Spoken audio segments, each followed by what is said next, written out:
राधे राधे। स्वागत है आप सभी का एक बार फिर से इस YouTube चैनल पर। तो आज हम बात करने वाले हैं भगवान के एक और भक्त के बारे में। भगवान की ये भक्त कोई साधु या कोई तपस्वी नहीं थी, ना ही भगवान की सखाओं में से एक थी जिन्होंने इस कलयुग में भगवान के नाम का प्रचार करने के लिए जन्म लिया था, जैसे कि सूरदास जी या तुलसीदास जी। सूरदास जी और कोई नहीं बल्कि साक्षात उद्धव जी के अवतार थे, और तुलसीदास जी और कोई नहीं बल्कि वाल्मीकि जी के ही अवतार थे जिन्होंने इस कलयुग में भगवान के नाम का प्रचार करने के लिए जन्म लिया था। तो आज हम जिस भक्त के बारे में बात करने वाले हैं वो इनमें से कोई नहीं थी, ना साधु थी ना तपस्वी थी, बल्कि वो हम लोगों की ही तरह एक आम इंसान थी। लेकिन वो हमसे अलग इसलिए थी क्योंकि उनके जीवन में चाहे जितने भी तकलीफें आए, जितने भी दुख आए, उन्होंने कभी भी इसका दोष भगवान को नहीं दिया, बल्कि वह इन सबको भगवान की कृपा ही मानती थी कि वे इन सब मोह माया से दूर है और भगवान की भक्ति कर पा रही है। तो आज हम जिन भक्त के बारे में बात करने वाले हैं उस भक्त का नाम है सखूबाई जी। सखूबाई जी महाराष्ट्र में रहती थी और वहां उनका 4 लोगों का परिवार था, जिसमें से एक सखूबाई की सास, उनके ससुर, उनके पति और वे खुद रहती थी। सखूबाई एक पवित्र महिला थी जो भगवान की पूजा अर्चना किया करती थी और सदैव भगवान के नाम का जाप करती थी। सखूबाई जितने भगवान की भक्त थी उतनी ही विपरीत सखूबाई के परिवार वाले भगवान पे बिल्कुल भी श्रद्धा नहीं रखते थे और वे सखूबाई को बहुत प्रताड़ित करते थे। रोज सखूबाई को मारना, उनको गालियां देना और उनको भरपेट भोजन ना देना, यह तो उनकी रोज की दिनचर्या थी। लेकिन फिर भी इसके बावजूद सखूबाई अपने परिवार का ध्यान मन लगा के रखती थी और उन्होंने कभी भी इस चीज के लिए भगवान से शिकायत नहीं की कि उन्होंने सखूबाई को कैसा जीवन दिया, बल्कि उन्होंने हमेशा भगवान का धन्यवाद ही दिया है कि उन्होंने सखूबाई को इस मोह माया से दूर रखा, जिसकी वजह से वो भगवान की इतनी भक्ति कर पा रही है। सखूबाई के परिवार में कोई भी ऐसा नहीं था जो सखूबाई को समझता था। हर कोई इंसान सखूबाई को खूब ताना देता, उनको खूब गालियां देता और उनको खूब मारता था। लेकिन फिर भी सखूबाई अपने परिवार वालों की बहुत सेवा करती थी और भोजन के नाम पे वह अपने परिवार वालों का जूठा खाती थी और उसी से अपना गुजारा करती थी। एक दिन की बात है, एक दिन सखूबाई कृष्ण नदी के तट पर जल भरने के लिए गई तो वहां उन्होंने देखा कि कुछ यात्री पंढरपुर जा रहे हैं भगवान विठल नाथ का दर्शन करने के लिए। तो उनका भी मन हुआ कि वे उनके साथ वहां जाके भगवान का दर्शन करें। तो वे अपने परिवार वालों को बिना बताए ही उन यात्रियों के साथ शामिल हो गई। उन यात्रियों में से कुछ लोग सखूबाई के गांव वाले भी थे, तो उन्होंने सखूबाई के बारे में उनके सास ससुर को बता दिया। तो उनके सास ससुर को इस बात पर बहुत क्रोध आया और वे तुरंत जाके सखूबाई को मारते पीटते, उनको खूब गालियां देते हुए घर लाए और घर में भी आकर उन्होंने सखूबाई को बहुत मारा। उनकी सास ने तो कहा कि इसको इतना मारो कि ये कहीं जाने के लायक ना रहे, और फिर बहुत मारने के बाद सखूबाई जी को एक खंबे से बांध दिया और कई दिनों तक सखूबाई उस खंबे से ही बंधी रही। बदे बदे ही वो भगवान का स्मरण करती और भगवान को खूब याद करती, भगवान को पुकार लगाती। सखूबाई की ये पुकार श्री कृष्ण भगवान के कानों तक पहुंच गई और श्री कृष्ण भगवान को अपनी भक्त की दशा देखकर बहुत दुख हुआ। तब माँ रुक्मणी ने कृष्ण भगवान का मुख देखते हुए कहा कि प्रभु आप दुखी प्रतीत होते हैं। तब श्री कृष्ण भगवान बोले कि मेरी एक भक्त है सखूबाई, वो हर समय मेरा स्मरण करते रहती है, उसको भले ही कितना भी दुख हो वो कभी भी मेरे से किसी चीज की शिकायत नहीं करती, बस मुझे याद करती रहती है, मेरे नाम का जाप करती रहती है। और जब वो आज मेरे दर्शन के लिए पंढरपुर आना चाहती थी, लेकिन उसके परिवार वालों ने उसे आने नहीं दिया और उसको एक खंबे से बांध कर घर में ही रखा है और उसको बहुत प्रताड़ित करते हैं, उसको बहुत मारते हैं। तब फिर श्री कृष्ण भगवान रुक्मणी माता से बोले कि मैं अपनी भक्त की मदद करने के लिए जा रहा हूँ, तो कुछ समय बाद लौटूंगा। तब भगवान सखुबाई से मिलने के लिए निकल पड़े और उन्होंने एक स्त्री का वेश बनाया और जिस कक्ष में उनके घर वालों ने सखुबाई को बांध के रखा था वो उस कक्ष में पहुंचे और कहा, सखुबाई से बोले कि मैं तुम्हारी सखी हूँ। तब इस पर सखुबाई बोली कि मैं तो आपको नहीं जानती। तो श्री कृष्ण भगवान स्त्री वेश में सखुबाई से बोले कि तुम रोज कृष्ण नदी के तट पर जल भरने के लिए आती हो, मैं भी वहां आती हूँ, लेकिन तुम भगवान के नाम जाप भगवान की भक्ति में इतना लीन रहती हो कि तुमको और किसी की सुध नहीं रहती, लेकिन मैंने तुम्हें देखा है। तो फिर वो बोले कि तुम इस खंबे से बंधी हुई क्यों हो। तब सखुबाई बोली कि मैं पंढरपुर जाना चाहती थी भगवान के दर्शन करने के लिए, लेकिन मुझे मेरे परिवार वाले जाने नहीं देते और इसलिए उन्होंने मुझे इस खंबे से बांध के रखा है ताकि मैं कहीं ना जाऊं। तब वो स्त्री बोली कि ठीक है, अगर तुम भगवान के दर्शन करने जाना चाहती हो तो जाओ, जब तक तुम भगवान के दर्शन करके नहीं आती तब तक मैं तुम्हारे बदले इस खंबे से यहाँ बच जाती हूँ। तो इस पर सखुबाई मान गई और उन्होंने उस अपनी सखी से बोला कि ठीक है, मैं तुरंत भगवान के दर्शन करके आ जाऊंगी। तो इस पर कृष्ण भगवान ने, जो उनकी सखी के रूप में आए थे, उन्होंने सखुबाई जी की रस्सी खोली और स्वयं सखुबाई का वेश धारण करके उस खंबे से बंध गए।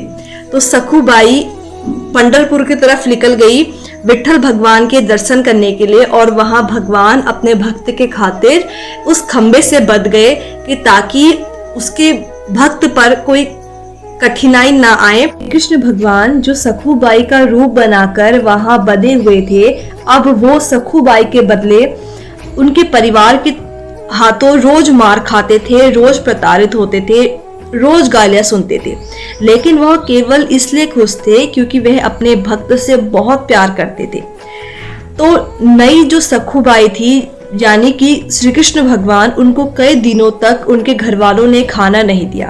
तो एक दिन सखुबाई के पति को अपनी पत्नी पर बहुत दया आई और उन्होंने सोचा कि हम इसको कितना मारते हैं, कितनी गालियां देते हैं, लेकिन फिर भी ये हमको एक चूरा भी अपशब्द नहीं कहती, सब कुछ सहन करती जाती है। तो उन्होंने सखुबाई को रस्सी से मुक्त कर दिया और कहा कि देखो, अब तुम कहीं बाहर जाने की कोशिश मत करना, वरना माँ बाबूजी बहुत गुस्सा करेंगे। तो इस पर श्री कृष्ण भगवान जो सखुबाई का रूप बनाकर वहां रुके हुए थे, उन्होंने वो मान गए कि वो कहीं नहीं जाएंगे। तो इस पर सखुबाई के पति ने उनसे क्षमा मांगी और उन्हें भोजन करने के लिए कहा।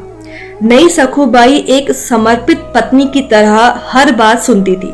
श्री कृष्ण भगवान जो सखुबाई का रूप बनाकर वहां ठहरे हुए थे, वो सिर्फ अपने भक्त के खातिर सखुबाई के परिवार का पूरा ध्यान रखते, जैसे कि रोज उनके पति के पैर दबाना, उनकी सास के पैर दबाना, उन सबको भोजन कराना और बाकी सारे घर के काम करना। ये सब वो करते थे सिर्फ और सिर्फ अपने भक्त के खातिर। तो उनके सास ससुर भी, क्योंकि अब साक्षात भगवान जब भोजन कराएंगे तो खाने वाले की बुद्धि पर कुछ ना कुछ तो उसका असर होगा, तो वो भगवान द्वारा बनाए गए खाना का भोग लगा के या उनका खाना खा के उनकी मत्ती भी धीरे धीरे सुधरने लगी और उनके सास ससुर भी अपने बहू के प्रति अच्छे हो गए और वे अपनी बहू से अच्छे से बातें करते, अब उसको ज्यादा प्रताड़ित भी नहीं करते और उनको गाली भी नहीं देते और उनसे अच्छे से बात करते थे। उधर जब पंढरपुर के मंदिर पहुंची असली सखुबाई ने जब भगवान विट्ठल के दर्शन किए तो वह वहां आनंद में इतना डूब गई कि वह भूल ही गई कि उन्होंने अपनी सखी को यह कहा था कि मैं भगवान के दर्शन करके आ जाऊंगी, तब तुम मुक्त हो जाना। और वो वहीं रहकर कीर्तन भजन करने लगी और उन्होंने यहाँ तक कि ये भी संकल्प ले लिया कि अब जब तक उनके प्राण नहीं चले जाते वे विट्ठल भगवान का दरबार छोड़ के कहीं नहीं जाएंगी, यहीं रहेंगी। तो एक दिन सखुबाई भगवान की भक्ति में इतना लीन हो गई कि उन्होंने भगवान के सामने ही अपने प्राण त्याग दिए। तो एक ब्राह्मण जो वहां आए हुए थे वो भी सखुबाई के गांव से ही थे, तो उन्होंने सखुबाई को पहचान लिया और उन्होंने वही विट्ठल भगवान के मंदिर में ही सखुबाई का अंतिम संस्कार कर दिया। इधर जब ये रुक्मणी जी ने देखा तो उनको बहुत चिंता हो गई कि अब श्री कृष्ण भगवान वहां से मुक्त कैसे होंगे, क्योंकि सखुबाई का तो शरीर छूट चुका है। तो इस पर वो उस जगह गई जहां सखुबाई की चिता थी। उन्होंने वहां की राख को इकट्ठा किया और अपनी कृपा शक्ति से सखुबाई को पुनर्जीवित कर दिया और उनको एक नया जीवन दिया।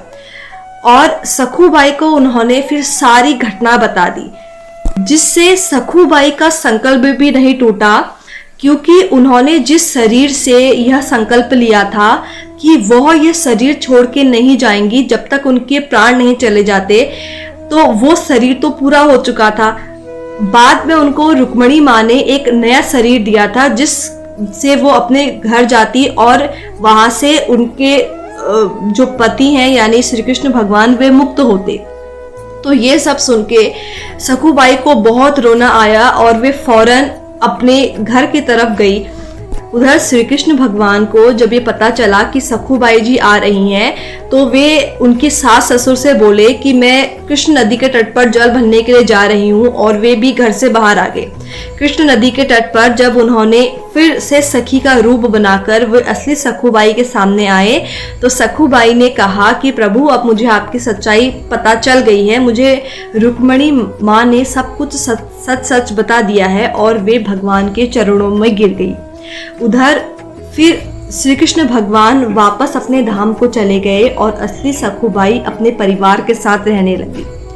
कुछ दिन बाद जब वह ब्राह्मण वहां आए जिन्होंने सखुबाई का अंतिम संस्कार किया है, तो वे सखुबाई के परिवार से मिले और उन्होंने उनको सारी घटना बता दी कि सखुबाई अब इस दुनिया में नहीं रही और उनका अंतिम संस्कार हो चुका है। तो इस पर सखुबाई के परिवार वालों को कुछ समझ में नहीं आया कि ये क्या बोल रहे हैं। तो उन्होंने कहा कि आप पंडित जी से कहा कि आप ये क्या बोल रहे हैं, हमारे बहू तो कहीं गई नहीं, वो तो हमारे साथ हमारे घर पर ही है। तो इस पर वो ब्राह्मण बोले कि नहीं, मैंने स्वयं अपने हाथों से उनका अंतिम संस्कार किया है। तो इस पर सखुबाई के ससुर ने सखुबाई को जब बुलाया और ब्राह्मण ने जब सखुबाई को जीवित देखा, तो वे कहने लगे कि ये सखुबाई नहीं, सखुबाई का भूत हो सकता है। तो इस पर उन्होंने उस ब्राह्मण से कहा कि आप क्या बातें कर रहे हैं, आप ये क्या बोल रहे हैं। तो इस पर ब्राह्मण सौगंध खाते हुए कहने लगे कि हम सत्य कह रहे हैं, हमने सखुबाई का अंतिम संस्कार अपने हाथों से किया है। तो जब सखुबाई के ससुर जी ने सखुबाई से पूछा, तो उन्होंने कहा कि हाँ, ये जो पंडित जी बोल रहे हैं ये सत्य है, और जो कुछ भी बीते दिनों में उनके साथ घटित हुआ था वो सारी घटनाएं उन्होंने अपने परिवार वालों के सामने रख दी। तो इस पर उनके परिवार वालों को बहुत रोना आया कि साक्षात भगवान उनके साथ रुके थे और उन्होंने भगवान को कितना प्रताड़ित, सखुबाई समझ से कितना प्रताड़ित किया, कितना कष्ट दिया। और भगवान भी सखुबाई का रूप बनाकर रोज सखुबाई की ही तरह उनका झूठन खाते थे। तो इस पर भी उनके परिवार वालों को बहुत रोना आया और वे तीनों सखुबाई के चरणों में गिरकर उनसे क्षमा मांगने लगे। और फिर उनको अपनी गलती का एहसास हुआ और वे भी भगवान की भक्ति में लीन हो गए, और ऐसा ही समय चलता रहा। तो सखुबाई ने अपनी भक्ति के बल पर अपना और अपने परिवार वालों का उद्धार किया। तो यह थी सखुबाई के जीवन से जुड़ी एक घटना। आशा करती हूँ कि आपको पसंद आई होगी। ऐसे ही और अन्य कथाओं के लिए जुड़े रहिए इस चैनल पर। धन्यवाद।